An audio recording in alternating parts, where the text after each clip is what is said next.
할렐루야 찬양대 귀한 찬양 감사드립니다. 그리고 우리 헬세드 찬양팀 귀한 찬양 감사드립니다. 오늘은 2021년 1월의 세 번째 주일이죠. 뉴라이프 세 번째 시간으로 봉독해 주신 누가복음 4장 16절에서 20절 말씀 본문으로 환대를 찾아서, 이런 제목의 말씀 함께 나누겠습니다.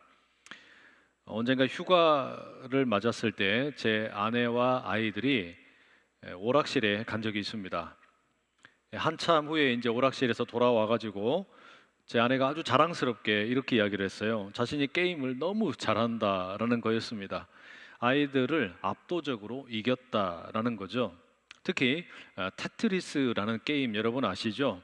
그 게임의 경우에는 오락실에 있는 기계에 그 최고 점수를 경신했다라는 겁니다. 어떻게 그렇게 높은 점수를 기록했느냐 물었더니 처음에는 너무 오랜만이라 기계 자체가 낯설고 어떻게 해야 되는지 이상했는데 막상 이제 의자에 앉아 보니까 몸이 알아서 반응을 하더라는 겁니다. 소시적에 했던 테트리스 실력이 금방 나왔다라는 거죠. 알고 보니까 이게 하나님의 은혜였습니다. 교회 때문이었어요. 무슨 말이냐면 제 아내가 청소년 시절에 섬기던 교회가 버스 종점 근처에 위치했고 그 옆에 이 오락실이 있었답니다. 당시에 버스가 50분 간격으로 운행을 했는데 한 대를 그냥 보내고 나면 시간이 50분이 남잖아요. 그 시간 동안에 50원짜리 동전 하나를 넣고서 테트리스 게임을 그야말로 박살을 냈다는 거예요.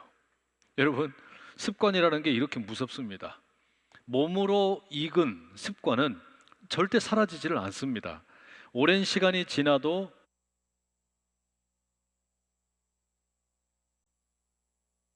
일상생활 역시 이 몸으로 익히는 습관이 되어야 한다라고 생각을 합니다.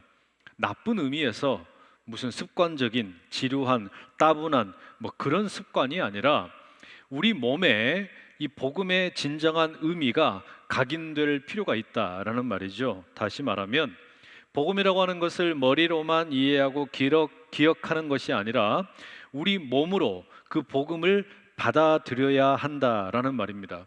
그래야 시간이 오래 지나도 몸이 이 복음을 기억하고 반응할 수 있다라는 말입니다. 아마 많은 분들이 신앙의 습관이라고 생각을 하면 흔히 주일 성수, 봉헌, 기도, 성경 읽기 이런 것들을 떠올리실 겁니다. 이런 건 모두 다 중요한 신앙 습관임에 틀림이 없습니다. 그런데 저는 오늘 또 다른 신앙 습관을 말씀드리려고 합니다. 바로 그게 환대입니다. 저희가 오늘 나눌 뉴라이프 시리즈의 세 번째 말씀의 핵심입니다. 다시 말하면 저는 이 환대라고 하는 것이 복음의 본질이라고 믿습니다. 그리고 이것이 우리 머리로만 이해될 일이 아니라 우리 손과 발에, 우리 몸으로 반드시 익혀야 할 신앙의 습관이라는 말입니다. 이것은 기도의 습관을 익히고 주일 예배의 습관을 익히고 또 봉헌의 습관을 배우고 성경 읽기의 습관을 우리가 기르는 것만큼이나 중요한 일입니다. 여러분, 이 환대라는 것이 뭡니까? 이 국어 사전을 찾아보니까 반갑게 맞아, 후하게 대접함이라고 정의되어 있습니다. 그렇죠. 일반적인 의미에서 환대라고 하는 것은 보통의 경우에 내가 잘 아는 친구 또는 지인에게 내가 환영을 해주고 융숭하게 대접을 의미합니다. 그런데 성경에 기록된 환대는 이런 일반적인 의미를 뛰어넘습니다. 내 친구나 친족, 내가 아주 가까운 사람이 아닌 아주 낯선 타자를 향해서 환영하고 대접을 하는 것, 이게 성경적인 환대입니다. 예를 들면 창세기 18장에 보면 아브라함이 낯선 나그네 세 사람을 영접하는 이야기가 나옵니다. 모르는 사람들이에요. 길을 가는 나그네, 그들을 이 아브라함이 환대했다라는 말입니다. 성경에는 이런 이야기가 너무너무 많이 나옵니다. 그런데 성경의 진짜 이 환대의 핵심은 사람이 낯선 사람을 환대한 거, 이것도 중요하지만 그보다 더 앞선 이야기가 나옵니다. 여기에 진짜 복음의 본질이 있는데 바로 하나님께서 환대의 하나님이라는 사실입니다.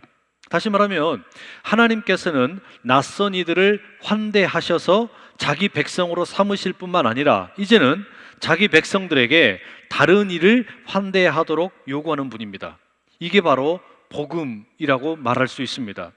그게 오늘 본문 누가복음 4장 18절과 19절에 아주 잘 나타나죠.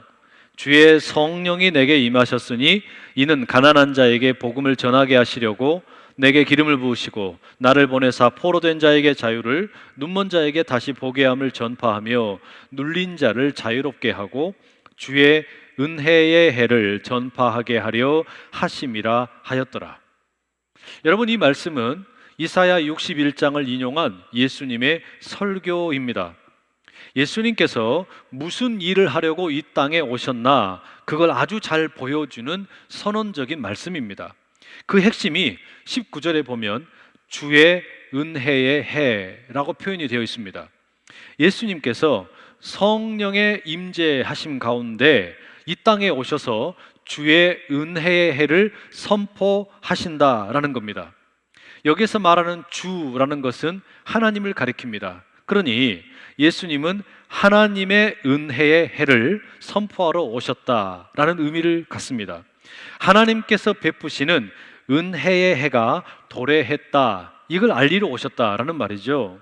그런데 여러분, 이 하나님의 은혜의 해, 여기에서 은혜를 가리키는 이 헬라어가 우리가 보통 알고 있는 은혜를 가리키는 카리스라는 단어가 아닙니다. 여기 번역된 본래 단어는 데크토스라는 헬라어입니다. 이것은 그 본래의 어떤 뜻을 우리가 추적을 해보면 호의를 베푼다 또는 환영한다, 환대한다, 이런 말입니다. 그래서 그 의미를 다시 살려서 번역을 해본다면 주의 은혜의 해라는 것은 하나님의 환영의 해, 하나님의 환대의 해라고 번역할 수 있습니다. 그렇습니다. 하나님께서 예수님을 이 땅에 보내셨는데 예수님은 뭐하러 오셨냐? 하나님의 환영의 해, 하나님이 우리를 환대하시는 그 때가 도래했음을 선포하러 오셨다라는 겁니다. 죄로 인해서 하나님으로부터 소외되고 멀어져 있는 인간을 하나님께서 손을 내미시는 겁니다. 그게 하나님의 환대이자 복음이라는 말입니다. 여러분, 여기서 중요한 게 뭐냐면 하나님께서 좀 예쁜 사람, 마음에 드는 사람, 착한 사람, 이런 사람들에게만 손을 내미신 게 아니라 너무나 별 볼 일 없고 낯선 존재들을 환대하셨다라는 거예요. 다시 말해 외인들을, 바깥에 있던 사람들을 친구로 삼으셨다라는 말입니다. 이게 여러분 환대의 핵심이죠.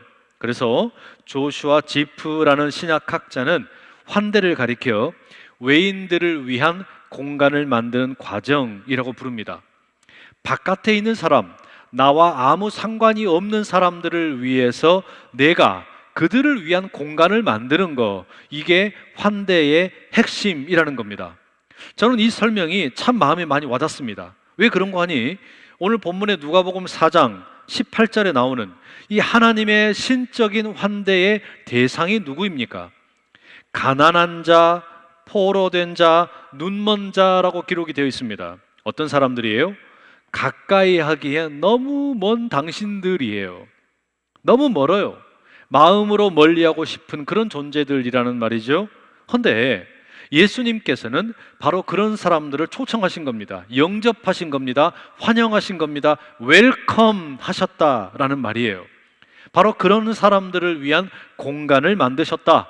그게 하나님의 환대, 복음이라는 말입니다. 그러니 여러분, 복음의 핵심에는 환대의 정신이 들어 있습니다. 우리가 즐겨 부르는 찬양 어메이징 그레이스 가사를 보십시오. 나 같은 죄인 살리신 주 은혜 놀라워. 나 같은 죄인 살리신 주 은혜 놀라워. 여러분, 이 찬양을 우리가 조금만 바꿔보면 이렇습니다. 나 같은 죄인 환영하신 주 은혜 놀라워. 나 같은 죄인 환대하신 주 은혜 놀라워. 나 같은 죄인 영접해 주신 주님의 은혜 놀라워. 우리가 이 찬양을 부르면서 감격스러워 하잖아요. 왜? 나 같은 죄인을, 나 같은 낯선 존재를, 나 같은 별 볼 일 없는 존재를 하나님께서 환영해 주시고 환대해 주시고 영접해 주신 거, 그게 그냥 기가 막히다라는 말이에요. 어디에서도 이런 환대와 이런 영접을 경험해 보지 못했기 때문입니다. 여러분, 바로 이런 이유 때문에 환대라고 하는 것은 복음의 핵심입니다. 그리고 교회의 정체성이기도 합니다. 교회가 뭐냐? 성도가 뭐냐?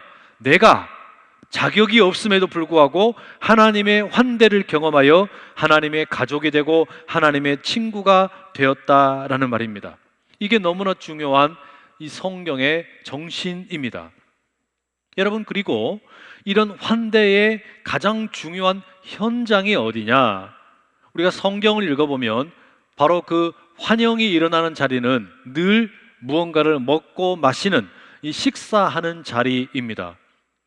여러분 기억 속에 오랫동안 남아있는 어떤 식사의 자리는 어떤 곳이었습니까? 저는 어린 시절에 아주 종종 먹던 그 묵은지, 그리고 신김치, 열무김치, 이런 것들이 참 잊혀지질 않습니다. 땅속에 3년씩이나 묵혀두었던 그 묵은지를 꺼내다가 찌개를 끓여주시는 분들이 계셨어요. 그러면 그것은 그냥 천국입니다. 천국이 따로 없어요. 저희 친구 집에 가면은 김치를 보관하는 땅굴을 이렇게 파 놓았습니다. 거기에서 잘 익은 열무 김치를 꺼내가지고 국수를 말아서 주시던 그 친구 어머니가 계셨어요. 너무 황홀합니다.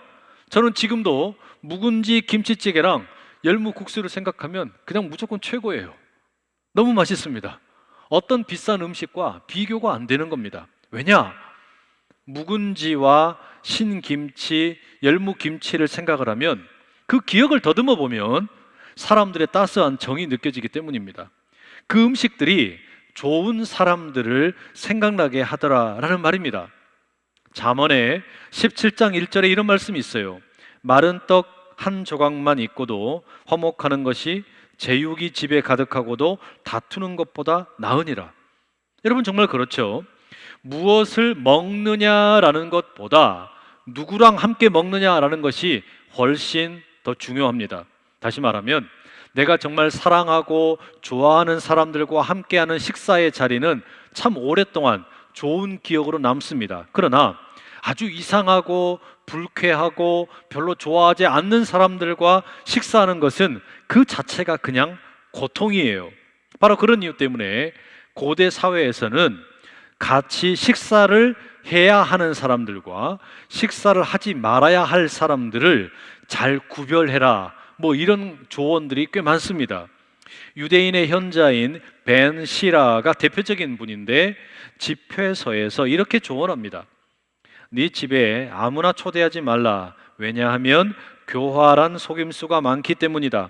외인들을 네 집으로 영접하면 그들이 네게 문제를 일으킬 것이고 너는 네 가족에게 외인이 될 것이다.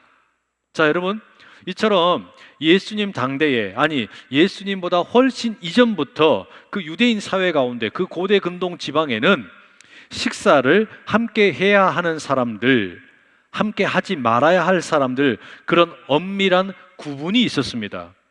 바로 이런 점에서 보면 예수님이 성경에서 보여주고 계시는 이 식탁의 교제라고 하는 것이 정말 독특하게 다가옵니다. 특별히 누가복음을 보게 되면 예수님께서는 무슨 기존의 상식이나 가르침과 맞지 않는 너무나 파격적인 그런 어떤 식사 교제를 많이 나누시죠. 당대에 이 이스라엘 사람들에게 매국노 취급을 당하던 세리들이 있었습니다. 근데 누가복음에는 5장과 19장, 그 19장에는 특별히 삭개오 이야기가 나오죠. 이 매국노인 세리들과 밥을 먹는 장면이 2번씩이나 나옵니다. 그 외에도 죄가 많은 여인들, 두 여인들, 또 뭐 가난한 사람들, 부정한 사람들, 이런 사람들과 예수님이 함께 어울려서 식사를 하시는 거예요. 밥을 먹으시는 겁니다. 이런 이유 때문에 여러분, 당대 종교 지도자였던 바리새인 서기관들이 그 예수님과 제자들을 비난하죠. 5장 30절, 너희가 어찌하여 세리와 죄인과 함께 먹고 마시느냐? 이게 무슨 이야기입니까? 바리새인과 서기관이 보기에 예수님의 식사의 자리는 보니까 문제가 많더라라는 겁니다. 그런데 여러분, 역설적으로 생각을 하면 왜 예수님께서 이런 죄인들과 함께, 세리와 함께 식사를 하신 겁니까? 바로 그게 누가복음 4장에 선포하신 주의 은혜의 해, 하나님의 은혜의 해, 하나님의 환영의 해, 환대의 해를 선포하시는 구체적인 모습이기 때문입니다. 다시 말하면 하나님의 은혜가, 하나님의 환대가 정말로 이 세상에 임하였다라는 것, 그것이 가난한 자, 포로가 된 자, 눈먼 자에게 임하였다라는 것을 예수님께서는 식탁에서 보여주신 거예요. 도무지 함께 밥을 먹을 수 없을 것 같은 사람들, 의롭지 않은 사람들, 지위가 낮은 사람들, 하나님을 예배하는 일에 너무나 합당해 보이지 않는 사람들, 이런 사람들을 불러다가 같이 밥 먹자, 같이 밥 먹자, 환대를 하시는 겁니다. 그리고 여러분, 바로 그 예수님의 식탁의 절정이 어디냐? 바로 마지막 만찬, 성찬의 자리였습니다. 우리 주님께서 십자가의 고난을 앞두시고 제자들과 마지막 만찬을 나누실 때 떡을 주시면서 이것이 곧 내 몸이다 말씀하셨습니다. 또한 포도주 잔을 주시면서 이것은 곧 내가 흘리게 될 보혈, 피라고 말씀을 하십니다. 떡을 먹으면서 예수님을 기념하라고 말씀하시고, 이 포도주를 마시면서 새로운 언약을 기억하라 말씀하고 계십니다. 여러분, 이 성찬의 식탁이라고 하는 것은 예수님께서 제정하신 이후에 지금까지도 우리에게 지속되고 있는 너무나 중요한 성례전입니다. 우리가 성찬에 참여해서 그 떡과 잔을 먹고 마시는 것은 예수님의 살을 먹고 예수님의 피를 마시는 것이죠. 이것을 우리가 이 성찬에 참여함으로 누리는 것이 뭐냐? 다른 게 아닙니다. 내가 자격이 없는데 하나님의 가족이 되었구나, 하나님이 나를 환대해 주시는구나, 하나님이 나를 환영해 주시는구나, 바로 그 하나님의 환대를 경험하는 너무나 기가 막힌 자리가 성찬이라는 말입니다. 본질상 결코 하나님과 가까워질 수 없는 난데, 낯선 죄인인데, 감히 하나님 앞에 설 수 없는 존재인데, 그런 나를 위해서 예수님이 십자가에 죽으셨구나, 그렇게까지 나를 영접해 주셨구나, 바로 그걸 경험하는 자리가 성찬이라는 말이에요. 내가 하나님의 가족이 되었다라는 말입니다. 때문에 이 성찬에 참여한다라는 것은 그 복음의 본질인 신적인 환대를 경험하고 하나님의 가족이 되었음을 경험하는 겁니다. 여러분, 우리가 가족들을 가리켜서 흔히 뭐라고 말합니까? 식구라고 말하지 않습니까? 식구라는 게 뭡니까? 먹을 식의 입구 아닙니까? 함께 먹는다는 거예요. 함께 먹으면 가족이 되는 거예요. 그래서 우리가 성찬에 참여하는 거, 예수님을 함께 먹고 예수님을 함께 마시는 그 자리에서 하나님의 가정이 되는, 하나님의 가족의 식구가 되는, 일원이 되는 그 복을 누리게 되더라라는 말입니다. 그런데 여러분, 성찬의 의미는 이게 전부가 아닙니다. 성찬은 우리에게 하나님의 환대를, 하나님의 환영을, 하나님의 영접을 보여주는데, 이뿐만 아니라 이것보다 또 다른 의미가 담겨 있습니다. 누가복음 22장 29절과 30절에 보면 이런 말씀이 나와 있어요.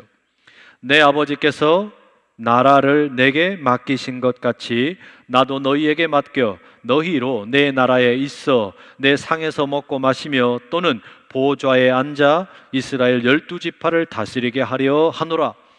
여러분, 이것은 예수님께서 성찬의 그 식탁을 마치신 후에 제자들에게 하신 말씀입니다. 하나님 아버지께서 예수님에게 하나님의 나라를 맡기신 것처럼 이제 예수님께서도 제자들에게 하나님의 나라를 맡기시겠다라고 말씀하십니다. 그러니 하나님의 나라에서 함께 먹고 마시며 하나님의 나라를 다스려라, 이스라엘 12지파를 다스려라 말씀하고 계십니다. 그런데 여러분, 여기에서 나라를 맡긴다 또는 나라를 다스린다, 이 말씀을 우리가 잘 이해할 필요가 있습니다. 왜냐하면 이것은 흔히 우리가 생각하는 힘과 권력으로 지배하라는 말씀이 아니기 때문입니다. 예수님께서 하나님의 나라를 어떻게 구현하셨습니까? 하나님께서 맡기신 하나님의 나라를 예수님은 이 땅 가운데 어떻게 보여주셨냐라는 말이에요. 앞서 살펴보았던 것처럼 예수님은 철저하게 말도 되지 않는 환대의 방법으로 그렇게 하셨습니다. 죄인이나 여인들이나 부정한 자들까지도 다 밥상에 부르셔서 함께 먹고 마시자 식탁의 자리에 초청하심으로 그 환대를 통하여 하나님의 나라를 구현하시고 보여주셨다는 말입니다. 다시 말하면 제대로 대접받지 못하던 사람들을 신적인 환대로 초청하셔서 가족이 되게 하셨습니다. 이게 여러분 하나님 나라의 복음 아닙니까? 그렇다면 성찬을 마치신 후에 제자들에게 이제 너희들이 하나님의 나라를 맡아라 말씀하시는 것은 예수님이 하셨던 것처럼 동일한 방법으로 그렇게 하라는 겁니다. 즉 힘으로, 돈으로, 능력으로 하나님의 나라를 보여주고 하나님의 나라를 다스리고 지배하고 통치하라는 것이 아니라 예수님이 낯선 이들을 환대하시고 식탁을 개방하셔서 그들을 하나님의 가족이 되게 하신 것처럼 너희들도 하나님의 환대를 흘려보내라 라는 말입니다. 다시 말하면 성찬에 참여한 사람들은 이제 다른 사람들에게 환대를 해야 할 책임이 있는 겁니다. 우리가 본래 죄인이지 않았습니까? 그런데 하나님의 환대로, 예수님의 십자가 은혜로, 예수님의 그 성찬의 은혜로 하나님의 가족이 되었습니다. 그러면 신적인 환대를 먼저 경험한 우리가 이제는 남에게 그 환대를 흘려보내야 할 사명이 주어졌다는 말입니다. 여러분, 이게 성찬에 참여한 교회와 성도의 사명입니다. 헨리 나우에는 교회의 소명을 이렇게 말합니다. 우리 사회는 점점 두려워하고 방어적이고 공격적인 사람들로 가득 차고 있는 것으로 보입니다. 이들은 자신의 재산에 집착하고 언제나 적이 갑자기 나타나 침입해 들어와서 해를 입히리라고 예상하면서 자기 주위의 세상을 의심의 눈초리로 바라보는 경향이 있습니다. 그러나 여전히 우리에게는 그 적을 손님으로 바꾸고 형제와 자매가 형성되어 온전히 경험될 수 있는 자유롭고 두려움 없는 공간을 만들어낼 소명이 있습니다. 여러분, 저는 이게 한국 교회에 주어진 아주 중요한 과제라고 생각을 합니다. 왜냐하면 우리가 하나님의 환대를 경험하는 것은 너무나 익숙한데 그 환대를 흘려보내는 습관이 너무나 빈약하기 때문입니다. 우리의 신앙생활 가운데 이 환대의 습관이 빈약하다는 말이에요. 오히려 우리는 이 손과 발의 입술 가운데 증오와 혐오와 미움의 습관이 훨씬 더 많이 지배하고 있는 것처럼 보이는 겁니다. 분명히 하나님의 은혜로 이 쓸데없는 자 왜 구원하셨는지 모르겠다라고 찬양을 하는데 나 같은 죄인 살리신 이 주님의 은혜가 너무나 크다고 노래를 부르는데 정작 우리의 몸에서 나오는 습관은 여전히 미움과 시기와 질투일 때가 너무나 많다는 말이에요. 이것은 하나님께서 우리에게 맡기신 진정한 사명의 모습이 아니라는 이야기입니다. 2018년 제주도에 예멘 난민들이 찾아왔을 때 저들은 가짜 난민이다, 아니다, 우리가 이웃을 환대해야 한다, 이런 주장에 팽팽하게 맞섰던 적이 있습니다. 조금만 자세히 들여다보면 우리 사회에는 이 환대와 관련된 문제가 상당히 많습니다. 특별히 한국 사회는 점점 다문화 사회가 되어갑니다. 다양한 인종이, 다양한 문화 가운데 여러 가지 다양한 가치관들이 함께 어울리는 그런 사회 속으로 우리가 들어가고 있다는 말입니다. 그런데 여전히 우리 사회 가운데에는 외국인에 대한 많은 차별도 있고 장애인에 대한 삐뚤어진 시선이 있고 노숙자에 대해서 방치하고 인종차별이 상당히 심합니다. 그리고 남성과 여성의 갈등이 얼마나 심한지 모릅니다. 특별히 종교 가운데 한국 교회는 그 일부 가운데 기독교 우월주의에 빠져서 타종교를 무시하고 심지어 절에 들어가 가지고 불상을 파괴하는 것이 믿음의 행위인 것처럼 착각하는 사람들까지 있습니다. 과연 그런 적대적인 행위가 예수님의 가르침에 부합하는 것이겠습니까? 단언컨대 아닙니다. 복음은 하나님의 환대를 가리킵니다. 자격 없는 나를 하나님이 무조건적으로 용납하시고 품어주시고 받아주셨다는 말이에요. 그렇다면 그 죄인된 내가 경험한 하나님의 환대를 이제 우리가 흘려보내야 할 사명이 있다는 이야기입니다. 성찬 가운데 예수님의 살과 피를 먹고 마신 우리에게는 이제 하나님의 나라를 예수님이 하셨던 것과 동일한 방법으로 그 환대의 정신으로 보여줘야 할 책임이 있다라는 말입니다. 헨리 나우엔의 표현을 다시 빌리자면, 교회는 아무리 이 세상 가운데 적대감이 가득하고 광기가 가득하고 문제가 많아도 그 모든 분위기를 환대로 바꾸어야 할 책임이 있다는 이야기예요. 세상 수많은 사람들이 적대감에 시달리고 있고 또 증오에 시달리고 있고 미움에 시달리고 있다 할지라도 교회만큼은 자유롭고 두려움이 없는 공간을 조성해야 한다라는 말입니다. 그게 여러분, 우리가 작년에도 그리고 올해도 동일하게 붙들고 있는 표어 도시의 영성을 새롭게 하는 일인 줄로 믿습니다. 탈북민이 되었건 외국인 노동자들이 되었건 그들이 안전하게 거할 수 있는 공간을 만드는 것, 장애인들이나 사회적인 약자들이 정신적으로 어려움을 겪지 않도록 환경을 조성하는 것, 여러분, 이게 먼저 신적인 환대를 경험한 우리가 해야 할 일이라는 말입니다. 다시 말하지만 그게 하나님의 환대를 먼저 경험한 우리가 마땅히 해야 할 일입니다. 도시의 사명을, 도시의 영성을 새롭게 할 사명이란 바로 이런 것을 가리키는 겁니다. 론 서바이버라는 영화가 있습니다.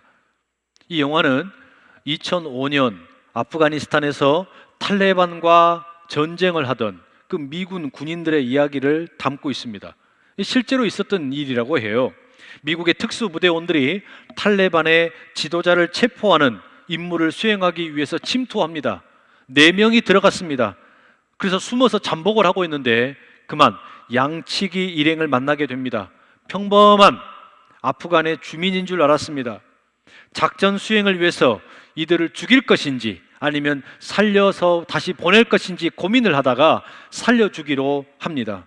그런데 이 선택으로 인해서 이 4명의 특수부대원들이 탈레반 군인들에게 쫓기게 됩니다. 결국 4명 중에서 3명은 모두 죽게 됩니다. 유일한 생존자였던 마커스라는 군인이 우연히 아프간 산간 마을 사람들의 도움으로 살아남게 됩니다. 이 마을 사람들은 그 미군을 내놓으라는 탈레반의 협박에도 불구하고 그들과 맞서 싸우면서 이 미군을 지켜줍니다. 그 이유가 뭐였냐? 2000년 전통으로 그 마을에 내려오는 파슈툰 왈리라는 전통 때문이었습니다. 파슈툰 왈리는 적에게 쫓기는 사람을 어떤 대가를 치러서라도 지켜야 한다라는 규범입니다. 그야말로 자기 희생적인 환대의 정신이라고 할 수 있습니다. 아프가니스탄의 산간마을 사람들에게 2000년 전통의 파슈툰 왈리가 있다면 여러분, 우리에게는 무엇이 있습니까? 우리에게는 2000년 전통의 십자가가 있습니다. 십자가는, 그 십자가의 복음은 하나님의 환대를 가리킵니다. 십자가를 통해 죄인을 용서하시고 용납하는 예수 그리스도의 환대가 있다라는 말입니다. 그러니 우리가 이 도시 가운데 십자가를 높이 지켜 세우고 교회를 표시하고 있는 한 이 교회는 환대의 공간이 되어야만 합니다. 성찬을 통해 주님의 살과 피를 먹고 마신 우리들은 주님께서 맡기신 하나님 나라를 바로 그 환대의 정신을 따라 구현해야 할 책임이 있습니다.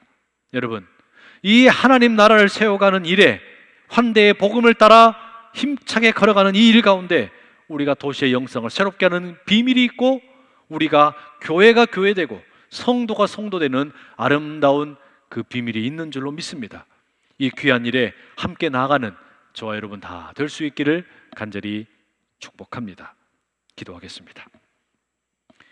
사랑하는 주님, 죄인들을 환대하시고 십자가에 달려 죽으시기까지 환영하시고 영접하시는 그 복음에 감격하고 감사를 드립니다. 아무런 자격 없는 죄인들, 세리들, 여성들, 부정한 자들과 함께 음식을 나누시고 그들 가운데 하나님 나라를 세워주신 주여, 이제 우리도 그 아름다운 환대의 복음을 이미 경험했으니 또한 성찬에 참여하여 주의 살과 피를 먹고 마셨으니 그 신적인 환대를 흘려보내는 하나님의 백성이 다 되게 하여 주시옵소서.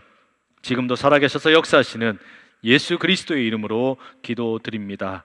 아멘.